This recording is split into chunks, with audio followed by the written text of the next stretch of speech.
Lot of people say, how to avoid heart attack, doctor? You think there's a block in the vessel is a cause of the heart attack? No. Block in the vessel is a good business for me. I can tell you I want to bypass that and take about 5 lakhs from you. But that block has been bypassed by nature or God long ago. Otherwise you would live. Supposing you had 100% block, how can you survive? So as the block appears over a period of years, the collaterals come. I have a ACE patient in Mangalore. This man saw me about 40 years ago when he was about 50 plus. And he brought an angiogram where all vessels are blocked. Every single vessel of his heart was blocked. And he said, doctors asked me to immediately have bypass surgery. So I looked at the angiogram. Nature had done so much a bypass. His whole heart was so beautifully supplied by blood. So I told him, look, you don't require anything. Nature has done the job. We can only do a cosmetic work on top of it and harm you. So don't worry. But his children were all in America. So they thought, this village doctor doesn't know. So they took their father to America. They went to Mayo Clinic and showed their angiogram. That Mayo Clinic doctor said, send your father back home. Ask him to have a peg of whiskey every night and enjoy life. He will not die. Don't touch him.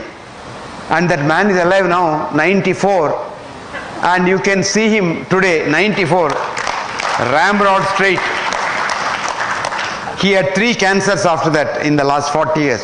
Survived all the cancers also. And this is a very quick man. If you read Mangalore newspapers, this man has now taken the voluntary job of chief traffic warden. Early morning at 9 o'clock, he's about 6 feet 4 inches height. He'll put on that police dress and come and stand in Hampalgatta and direct traffic. At the age of 94. And he's so fit and healthy. Why is he healthy? He has a healthy mind. I always say, mind, your heart will be fine.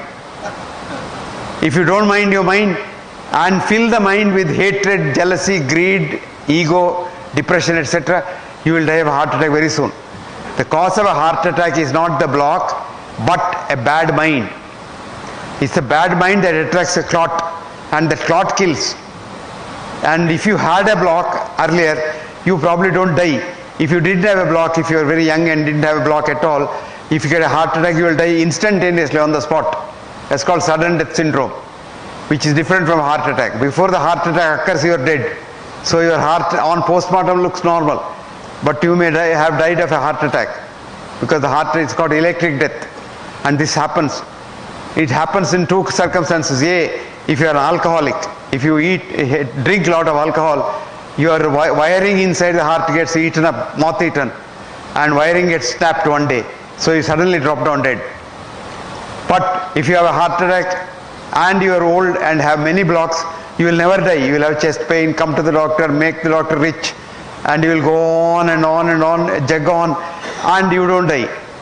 So the secret is, the block in the vessel, coronary vessel, is not the cause of a heart attack. Recently they did a study in America. They took angiograms of people, lot of people, and everybody had some block. So they didn't interfere, didn't tell them, but wrote down, this man has a block in the left anterior descending artery, and if he gets a heart attack, he must have a heart attack in that territory. Like that they left and then observed them over the last 20 years. Now a few of them did have a heart attack, but never in the area where there is a blocked vessel. So blocked vessel is not the cause. Where there is an open vessel, that got a clot and that had a heart attack. But even then what happens is, we simply frighten you, because that's our business. Just now I was talking to a friend of mine sitting here, and he was saying he is absolutely fine, but his sugar level is very high. So he had a very pertinent question, very logical question. Doctor, doesn't your body get used to a higher level of sugar?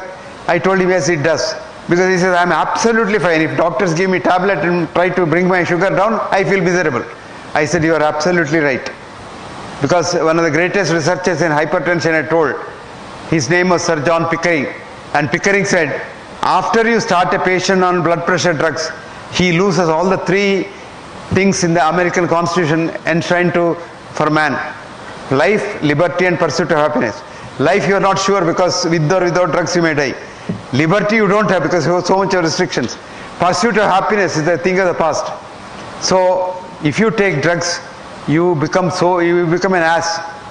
But lot of thinking doctors are there. I was telling that gentleman sitting there with me, I said there is a young doctor in Pune. I met this boy, very ingenious doctor. He has devised a method of not controlling diabetes, but curing diabetes. You have no diabetes at all. At the end of which he will give you a certificate, cured of diabetes, no treatment needed. And that certificate, and he will give you a medal, a gold medal. And he will call every year people who have done that course. And this year he called me as a chief guest. I had about 2,800 people who got the gold medal. They called Muktotsava. In Pune he had 4 days of Muktotsava. Tripathi. Pramod Tripathi. Actually, one of the participants this year who got the gold medal from me was our former Home Minister, Sushil Kumar Shinde. And Shinde told me, sir, with about 20 units of insulin 3 times a day and 3 tablets, my sugar average used to be 240. With this boy's treatment, it has never gone beyond 110. And I'm very happy and healthy now. So this is what is possible. But unfortunately, commercial medicine is different from real scientific medicine. And if you want to know the scientific medicine, it's very easy to live a healthy life. Healthy life, if you want to live, have a healthy mind. And the word that kills you is that arrogance. Do you know who I am? I'm a high court judge. That I starts the illness. When once you say we, it starts wellness. All that you do is convert that I into we. That's all, as simple as that. So the things that kill you are the negative feelings in your mind. The things that keep you healthy are positive feelings for others. If you want to be healthy and happy, make others healthy and happy. I always tell my students, each one, at least reach one life so that he is made happy. And a lot of people go in search of happiness. I'll be happy when I get my daughter married. I'll be happy when I become the Chief Justice of India. I'll be happy when I become the Prime Minister of India. You will never be happy. If you are happy today, you will be happy all your life. So happiness is a journey. Happiness is not a goal. And what is a simple formula for happiness? Tell me. Catch hold of a man who is unhappy, make him happy. And happiness will come back. Happiness and love are like the mirror, you know. Christina, an American poet, has wrote, if love is what you give away, love is what comes back each day. So it comes and hits you back. So you love another person, the world loves you. You love yourself only and don't love nobody and hate others, you kill yourself faster.